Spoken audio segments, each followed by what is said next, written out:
तेज रफ्तार खबरों के बाद इनसाइड स्टोरी में बड़ी खबरों की पड़ताल का वक्त हो गया है। पहली स्टोरी दिखाएंगे आपको। मुसलमान तैयार तो क्या मोदी 400 पार। बीजेपी की बैठक में पीएम मोदी ने क्या बड़ा मंत्र दिया, इसकी इनसाइड स्टोरी आपके सामने होगी। मोदी के खिलाफ विपक्ष कैसे टुकड़ों टुकड़ों में अपना मोर्चा बनाने की जुगत कर रहा है, इसकी भी इनसाइड स्टोरी जानेंगे। बिहार में क्या नीतीश कुमार फिर से पलटी मारने वाले हैं, इसकी पूरी इनसाइड आपके सामने होगी। क्या नेपाल के विमान हादसे के पीछे मोबाइल इंटरनेट है, एक खास पड़ताल और उसकी इनसाइड स्टोरी भी हम आपको दिखाने वाले हैं। और पाकिस्तान के पाले पोसे आतंकी मक्की के ग्लोबल टेररिस्ट घोषित होने से भारत के लिए कितनी राहत है, इसकी इनसाइड स्टोरी भी हम आपको बताएंगे। लेकिन सबसे पहले बड़ी खबर बीजेपी की राष्ट्रीय कार्यकारिणी की बैठक से जुड़ी हुई, जिसमें 2024 के चुनाव के लिए प्रधानमंत्री मोदी ने बीजेपी की लाइन लेंथ सेट कर दी है। 24 के चुनाव का मोदी का एजेंडा तय हो गया है और उसमें एक अहम फैक्टर है मुसलमान। तो मुसलमानों को लेकर क्या है मोदी का प्लान, आप हमारी एक खास रिपोर्ट देखिए।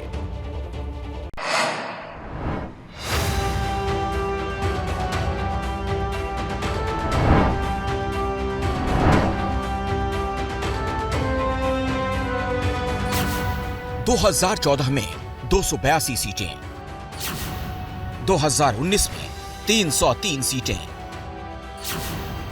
2024 में कितनी सीटें? इसी सवाल पर प्रधानमंत्री नरेंद्र मोदी की मौजूदगी में दिल्ली में बीजेपी की राष्ट्रीय कार्यकारिणी में 2 दिन तक हुआ महामंथन और सेट कर दिया गया एक बड़ा टारगेट। वो क्या टारगेट है, इसके बारे में जानकारी केंद्रीय गृह मंत्री अमित शाह ने मीडिया के सामने दी। मुझे विश्वास है कि मोदी जी के नेतृत्व में, नड्डा जी के संगठनात्मक नेतृत्व में 19 से भी ज्यादा बड़े बहुमत के साथ भारतीय जनता पार्टी चुन कर आएगी और मोदी जी फिर से इस देश के प्रधानमंत्री बनकर इस देश का नेतृत्व करेंगे। सुना आपने, बीजेपी का टारगेट है 2024 में 2019 से भी बड़ी जीत दर्ज की जाएगी। लेकिन इस बड़े लक्ष्य को कैसे हासिल किया जाएगा? अगले साल लोकसभा चुनाव में बीजेपी जीत की हैट्रिक कैसे जमाएगी, इसके लिए भी एजेंडा सेट कर दिया गया है।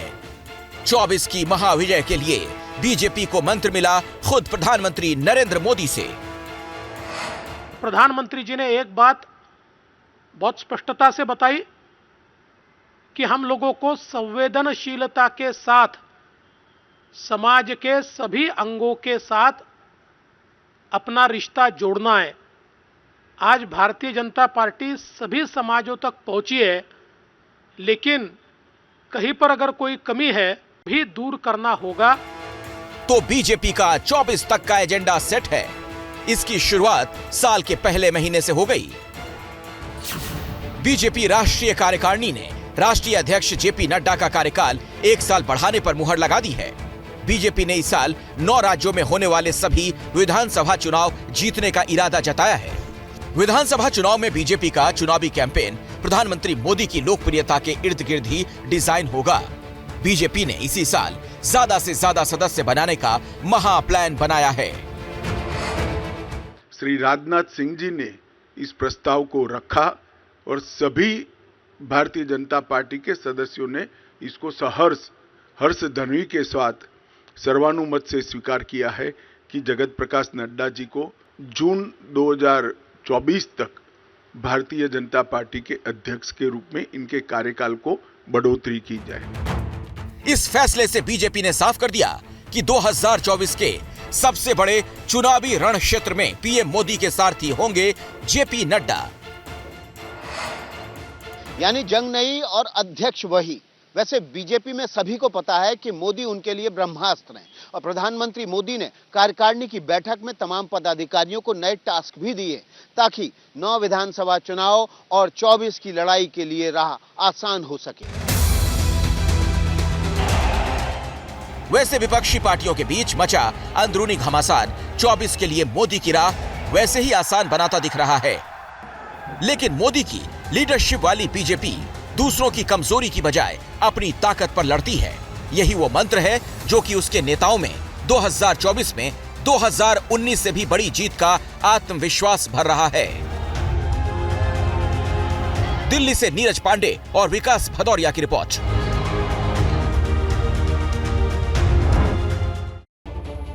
और खबर यह भी है कि इस बैठक में साफ किया गया है कि जो बीजेपी को वोट ना दे उन तक भी पहुंचना है।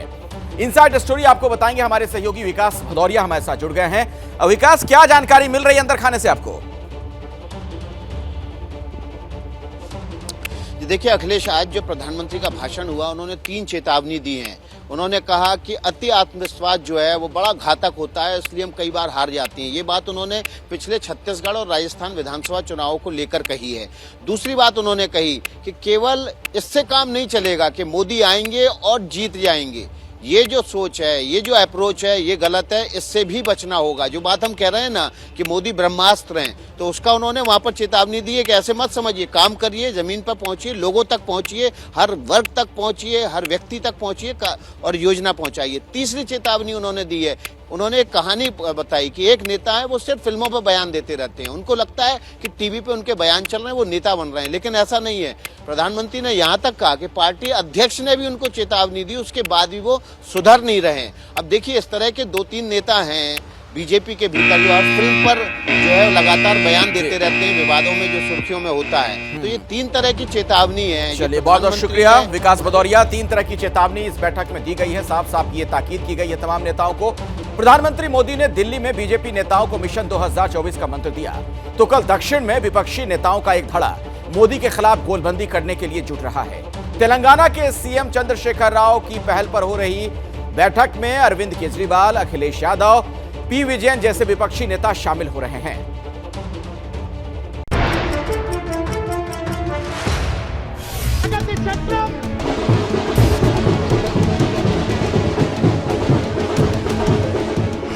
मंच पर मोदी विरोधी दिग्गज चेहरे होंगे।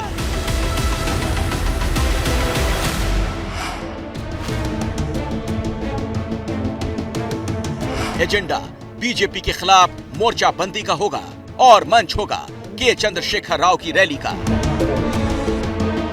2024 में बीजेपी के विजय रथ को रोकने का लक्ष्य लिए ये दिग्गज खम्मम में तेलंगाना के सीएम के चंद्रशेखर राव की रैली में नजर आएंगे। विपक्ष को एकजुट करने के मिशन में जुटे केसीआर के मंच पर समाजवादी पार्टी के मुखिया अखिलेश यादव, दिल्ली के सीएम अरविंद केजरीवाल, पंजाब के सीएम भगवंत मान, केरल के सीएम पिनरई विजयन होंगे। ये नेता दक्षिण से दिल्ली विजय का उद्घोष करेंगे।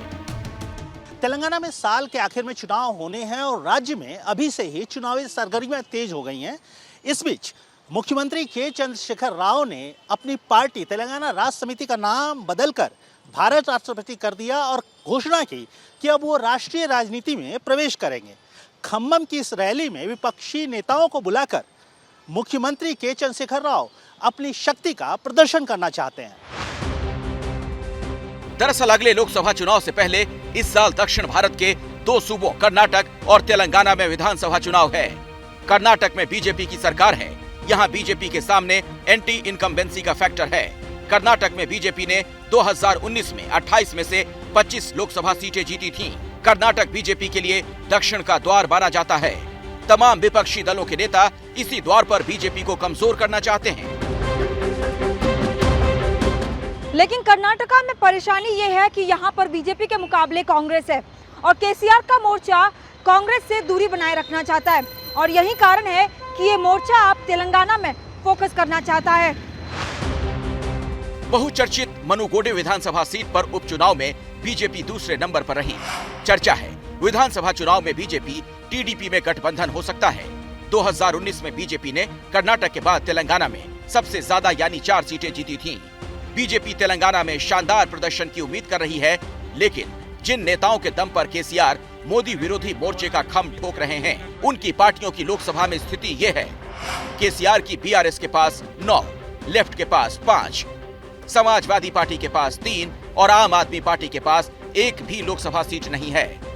लोकसभा में इस गुट के पास कुल 17 सीटें ही हैं, जबकि आम आदमी पार्टी के पास 1 भी लोकसभा सीट नहीं है।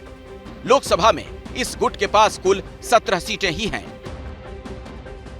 राज्य में केसीआर की राजनीतिक आलम यह है कि उनकी पार्टी के खुद के नेता पार्टी छोड़ बीजेपी का दामन थाम रहे हैं और कहा यह जा रहा है कि खम्मम की इस विशाल जनसभा से पहले यहां के पूर्व सांसद पोंगुलेटी श्रीनिवास रेड्डी बीजेपी का दामन थाम सकते हैं। इस हिसाब से देखें तो मोदी के खिलाफ इस गैर कांग्रेसी विपक्ष के लिए दिल्ली दूर ही नहीं, बहुत दूर है। Bureau report, ABP news.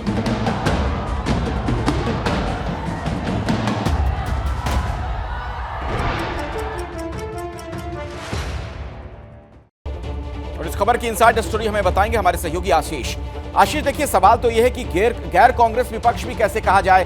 ममता नहीं है, नीतीश कुमार नहीं है, मतलब आखिर केसीआर क्या चाहते हैं, ये मोर्चा बनाकर क्या करना चाह रहे हैं? जी अखिलेश, इस पूरे जो रैली है, जो सभा है, उसके दो पहलू है। पहला खम्मम कभी कांग्रेस का गढ़ रहता था और यहाँ पर रेणुका चौधरी जैसी कद्दावर नेता इस संसदीय सीट का नेतृत्व करते रहे, केंद्रीय मंत्री रही। यहाँ पर गैर कांग्रेसी नेताओं से जो राजनीतिक दल कांग्रेस से दूरी बनाए रखे हुए हैं, उनको इकट्ठा कर उनको इस रैली में शामिल कर केसीआर एक संदेश देना चाहते हैं। जहां ये लगता है कि इस सभा का आयोजन भाजपा के खिलाफ है, भारतीय जनता पार्टी के खिलाफ है, 2024 के चुनाव को ध्यान में रखकर किया जा रहा है। वही ऐसा लगता है जमीन पर कि 2023 दिसंबर में जो राज्य में चुनाव होने हैं उसको लेकर केसीआर की यह तैयारी है। इस सभा में किनको इनवाइट किया गया है, किनको आमंत्रित किया गया है। इस सभा में आमंत्रित किया गया आम आदमी पार्टी के कन्वीनर अरविंद केजरीवाल को, भगवंत मान को जो आम आदमी पार्टी से हैं, लेफ्ट के डी राजा को, पिनराई विजयन को, इन जैसे लोगों को कांग्रेस से दूरी के लिए जाना जाता है। तो बहुत शुक्रिया आशीष इस जानकारी के लिए आपका। दरअसल 24 में मोदी को चुनौती देने के लिए कुछ समय पहले तक नीतीश कुमार भी हुंकार भरते दिख रहे थे, लेकिन महागठबंधन की दोनों बड़ी पार्टियों आरजेडी और जेडीयू के बीच ही इस समय घमासान है। क्या नीतीश कुमार फिर से ऐसे में पलटी मार सकते हैं? क्या बिहार की राजनीति का क्लाइमेक्स अभी बाकी है?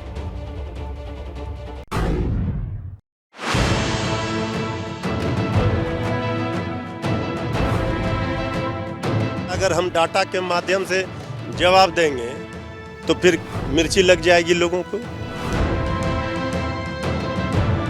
जो लोग भी इस तरह की बात कर रहे हैं उनका कहीं पर निगाह है, कहीं पर निशाना, कहीं और अपना बनाना है ठिकाना। महागठबंधन में नीतीश कुमार हैं और ट्विटर पर वॉर है। जुबानी तकरार के बाद अब बिहार में महागठबंधन के महारथी ट्विटर पर एक दूसरे को आईना दिखा रहे हैं। शुरुआत बिहार के शिक्षा मंत्री चंद्रशेखर ने की। रामचरितमानस पर टिप्पणी से विवाद में आए चंद्रशेखर ने ट्वीट किया, नारा दिया, बढ़ता बिहार, तेजस्वी बिहार। इस नारे का जवाब ट्विटर पर ही जेडीयू के नेता नीरज कुमार ने दिया। नारा गढ़ा, शिक्षित कुमार, शिक्षित बिहार। तो तेजस्वी बिहार का जवाब मिला शिक्षित कुमार से। वैसे अपने नारे को तथ्यों से सच साबित करने के लिए नीरज कुमार ने बाकायदा आंकड़े की तुलना भी की। एक तरफ उस दौर के आंकड़े थे जब बिहार में आरजेडी की सरकार थी, तो दूसरी तरफ आंकड़े थे नीतीश राज के। तुलना इसलिए कि प्रमाणिक आंकड़े उसी समय के मिलते हैं, उसके पहले का आंकड़ा नहीं आता है। तो छात्र शिक्षक का अनुपात क्या था प्राइमरी में, हमने यह बताया है कि शिक्षकों उच्च शिक्षा का पंजीयन की क्या स्थिति थी। बजटीय आवंटन 19% अपने कुल बजट का माननीय नीतीश कुमार जी के कार्यकाल में। इस ट्वीट के बाद सवाल ये उठा, आखिर जेडीयू के नेता क्यों आरजेडी राज की तुलना नीतीश और बीजेपी की राज वाली सरकार से कर रहे हैं? क्या ये बिहार की राजनीति के उत्तरकांड का संकेत है? क्या इस ट्वीट में किसी नए समीकरण का इशारा है? इशारा चाहे जो भी हो, ये बात आरजेडी को नश्तर की तरह चुभी। अगर हम डाटा के माध्यम से जवाब देंगे तो फिर मिर्ची लग जाएगी लोगों को। भाई उस समय जितने विश्वविद्यालय खुले, उस समय विश्वविद्यालय का जो पढ़ाई का स्तर था, विद्यालयों में स्तर था, वो आप ही बता दीजिए, बिहार की जनता तय कर देगी। जो लोग भी इस तरह की बात कर रहे हैं उनका कहीं पर निगाह है, कहीं पर निशाना, और कहीं और जाना है, कहीं और अपना बनाना है ठिकाना। यानी सरकार में शामिल दल एक दूसरे के खिलाफ मोर्चा खोले हुए हैं। इन्हीं हालात को देखकर कहा जा रहा है कि क्या नीतीश और आरजेडी के गठबंधन के द एंड की उल्टी गिनती शुरू हो चुकी है? क्या नीतीश कुमार एक बार फिर से पलटी मार सकते हैं? बिहार का ट्विटर वॉर और दिल्ली की सरगर्मी ये इशारा कर रही है बिहार की राजनीति में पर्दे के पीछे कुछ ऐसा चल रहा है जो अभी साफ साफ नहीं दिख रहा। लेकिन इतना तो तय है, रामचरितमानस से शुरू हुआ विवाद अब उत्तरकांड की तरफ बढ़ चला है। पटना से प्रकाश कुमार के साथ ब्यूरो रिपोर्ट।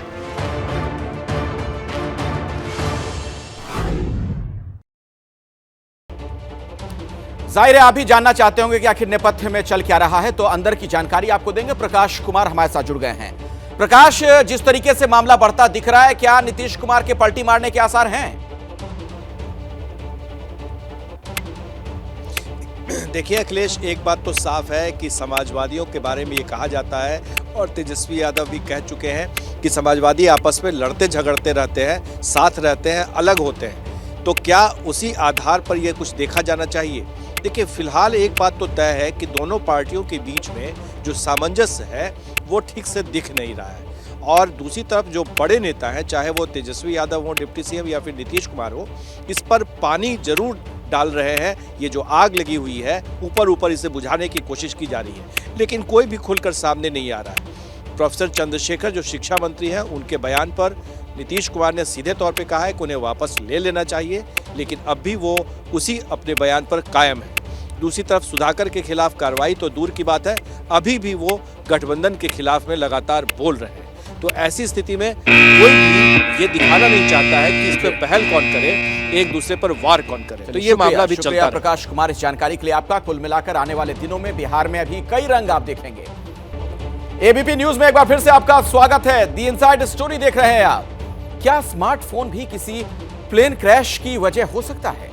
नेपाल हादसे को लेकर इसी तरह की चर्चाएं जोर पकड़ रही हैं, जिनमें यह दावा किया जा रहा है प्लेन में मोबाइल पर 5G इंटरनेट की वजह से ही पोखरा में विमान हादसा हुआ है। तो इन दावों में कितनी सच्चाई है? प्लेन क्रैश इन्वेस्टिगेशन को समझाती यह रिपोर्ट आपको जरूर देखनी चाहिए।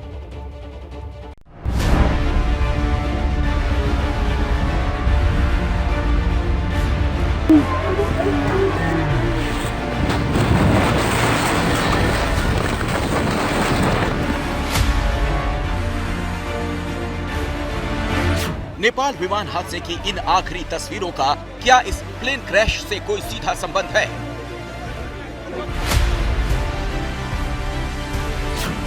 आखिर 5G और मोबाइल फोन को विमान हादसे की वजह क्यों बताया जा रहा है?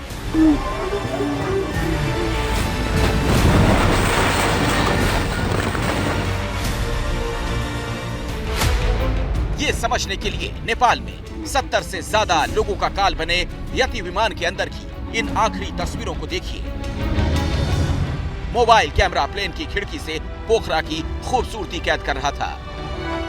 लैंडिंग में कुछ ही पल बाकी थे, किसी को अंदाजा नहीं था अगले ही पल मौत झपटने वाली है, और ऐसा ही हुआ।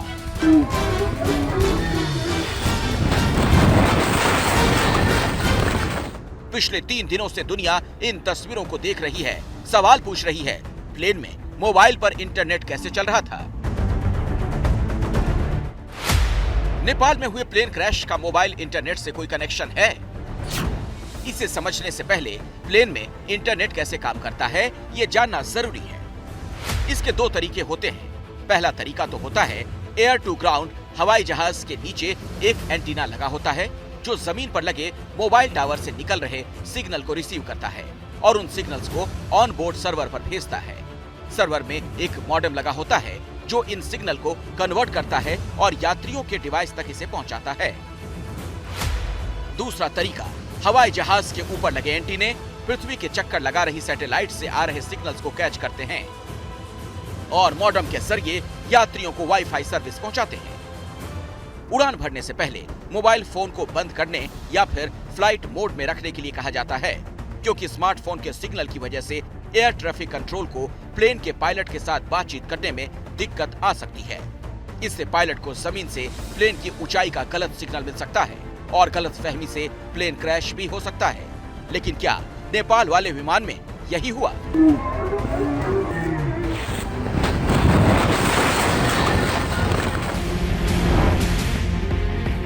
कुछ ना कुछ तो वजह होगी। जब वर्ल्ड वाइड सारे एविएशन रेगुलेटर यही कहते हैं कि ये जो मोबाइल आप ऑन कर सकते हैं 10,000 फीट के ऊपर ही, उससे नीचे नहीं। इंटरफेरेंस हो सकता है, चाहे फ्रीक्वेंसी बैंड कोई भी यूज़ कर रहा हो, किसी तरह का भी यूज़ हो रहा हो, तो उसकी वजह से ये प्रॉब्लम आ सकती है। इंटरनेट वाला दावा तफ्तीश का एक बिंदु हो सकता है, लेकिन 5G की वजह से प्लेन क्रैश का दावा सच नहीं लगता, क्योंकि हवाई उड़ान के लिए 5G सी बैंड नेटवर्क को खतरनाक माना जाता है। लेकिन नेपाल में 5G सी बैंड अभी लॉन्च नहीं हुआ है। Bureau report, ABP news.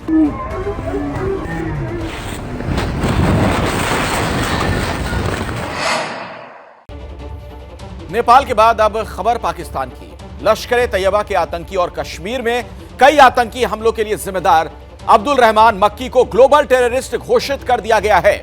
मक्की भारत में हुए 26/11 हमले के मास्टरमाइंड हाफिज सईद का बहनोई है। तो क्या हाफिज की दहशतगर्दी की दुकान बंद होने का भी वक्त आ चुका है? रिपोर्ट देखिए। पाकिस्तानियों, तुम्हारे लिए बहुत बड़ा पैगाम है। उनको इंतजार है। अल्लाह की कसम, हिंदू फौज शिकार है और तुम शिकारी हो। चल के जाना है, कश्मीर को छुड़ाना है, भारत को तोड़ना है। जिस्म पर सफेद लिबास, सिर पर टोपी, आंख पर ऐनक और जुबां पर जहर। हमारा मसला है असल, और कोई हल 70 साल तुम हिंदुस्तान के साथ नहीं कर सके। अब कर रहा है जिहाद मसले का हल, और कोई हल। जिन्ना के मुल्क का यही वो जहरीला अजगर है जिसने जब भी जुबान खोली हिंदुस्तान के लिए नफरत ही उगली। लेकिन अपने मुल्क की तरह ही अब इस आतंकी का दाना पानी भी बंद हो चुका है। संयुक्त राष्ट्र की सुरक्षा परिषद ने अब्दुल रहमान मक्की को ग्लोबल टेररिस्ट घोषित कर दिया है। मतलब ये कि मक्की अब किसी भी देश का दौरा नहीं कर सकता। ग्लोबल आतंकी को कोई भी देश वीजा नहीं दे सकता। आतंकी के देश विदेश में सभी खाते सीज कर दिए जाएंगे। आतंकियों से जुड़ी सभी संस्थाओं पर बैन लग जाएगा। भारत लंबे वक्त से मक्की को ग्लोबल टेररिस्ट घोषित करने की मांग करता रहा। हर बार पाकिस्तानी आतंकियों का माई बाप चीन अड़ंगा लगा देता था, लेकिन इस बार चीन की अक्ल भी ठिकाने आ गई। Maki has occupied various leadership roles in the elite, including raising funds for the organization. Threats from terrorist organizations in the region remain high, and listings and sanctions by the UN Security Council are an effective tool to curb such threats and dismantle terror infrastructure in the region. मक्की आतंकी हाफिज सईद का बहनोई है। पिछले कई दशक से कश्मीर में आतंक के पीछे इन्हीं दोनों की साजिशें रही हैं। मसूद अजहर को भी पहले ग्लोबल टेररिस्ट घोषित किया जा चुका है। क्या जो यूनाइटेड नेशंस की संस्थाएं अब पाकिस्तान को फोर्स करेंगी कि आप एक्शन लीजिए मक्की के खिलाफ? क्या वो सफल होंगी? जैसे ओसामा बिन लादेन की तरह था, ओसामा बिन लादेन को छुपाया हुआ था। तो क्वेश्चन ये आता है कि इसको किस तरीके से अमल किया जाएगा। हमें हमारे यूनिवर्सिटीज ने दिया। मक्की और मसूद की दहशतगर्दी की दुकान बंद हो चुकी है, लेकिन पाकिस्तान की आतंकी फैक्ट्री में अभी भी कई ऐसे सपोले हैं जिनका नामो निशान मिटना जरूरी है। इनमें पहला नाम है हाफिज सईद, जकीउर रहमान लखवी, दाऊद इब्राहिम समेत कई आतंकी जिन्हें जिन्ना का मुल्क पालता पोसता रहा है। मोस्ट वांटेड दाऊद का तो पूरे कराची एयरपोर्ट पर कब्जा है। कहा तो यहाँ तक जा रहा है, बिना किसी चेकिंग और पूछताछ के दाऊद और उसके रिश्तेदारों को एयरपोर्ट से बाहर निकाल दिया जाता है। दाऊद से मिलने आने वाले लोगों की ना तो जांच होती है, ना ही उनसे कुछ पूछा जाता है। Bureau report, ABP news.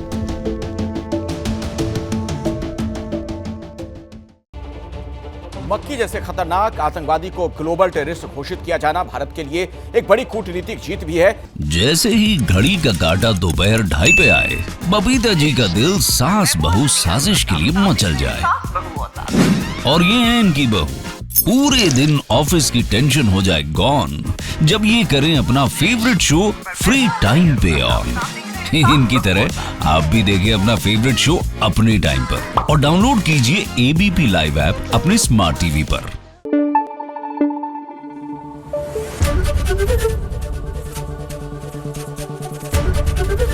ABP news, आपको रखे आगे।